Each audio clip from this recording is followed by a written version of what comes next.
असल में यही बदकिस्मती है कि हम लोग तारीख से ना सबक सीखते हैं ना हम आगे बढ़ना चाहते हैं। इसमें कोई शक नहीं कि पीपल्स पार्टी चाहती है कि जो मेन पोस्टें हैं उनके ऊपर तैनाती उनके बंदों की हों और जो पीएमएल चाहती है कि उनके लोग लगा दिए जाएं। अब इसलिए दरमियानी रास्ता ये निकाला गया चेयरमैन नादरा के मसले पे कि एक्टिंग चार्ज असद गिलानी को जो ब्यूरोक्रेट है उनको दे दिया गया कि एक सीनियर ऑफिसर हैं, अच्छे जो है ऑफिसर हैं, उनको लगाने का मकसद भी ये था कि जो लड़ाई चल रही थी वो कम से कम किसी हद तक रुक जाए।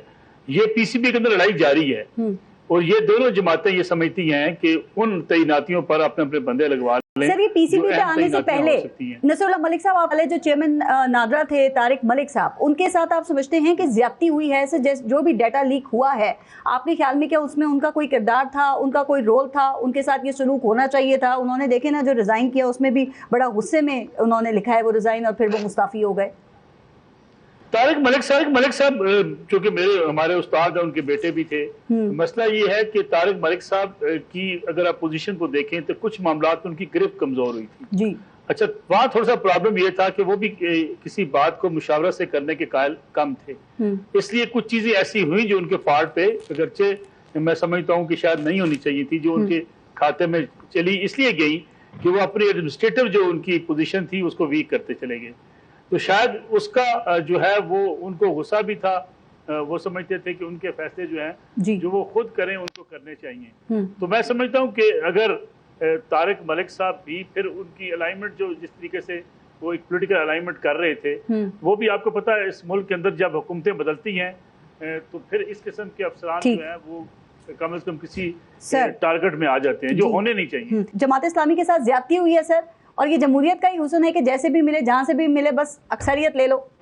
मैं समझता हूँ पीपल्स पार्टी ने अपने साथ ज्यादती की है, वो इलेक्शन तो जीत गई है लेकिन इखलाकी तौर पे हार गई है।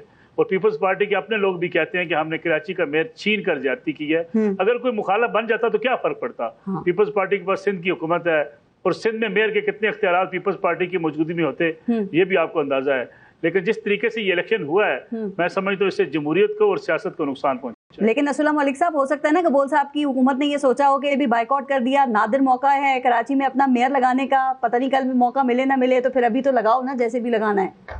ये जैसे मेरे ख्याल में ये रवैया दुरुस्त नहीं है। इससे सियासी जमातों को नुकसान होगा और अगर सियासी जमातों ने ये सबक ना सीखा तो लोगों का एतबार, जो सही सा बात कर रहे थे ना कि लोगों का एतबार उठ रहा है, फिर ये एतबार उठ जाएगा। लोग कहेंगे हमें वोट डालने का क्या फायदा, हम वोट डालने जाते हैं हमें रोक दिया जाता है। तो मेरे ख्याल में पीपल्स पार्टी को इसका जायजा लेना पड़ेगा।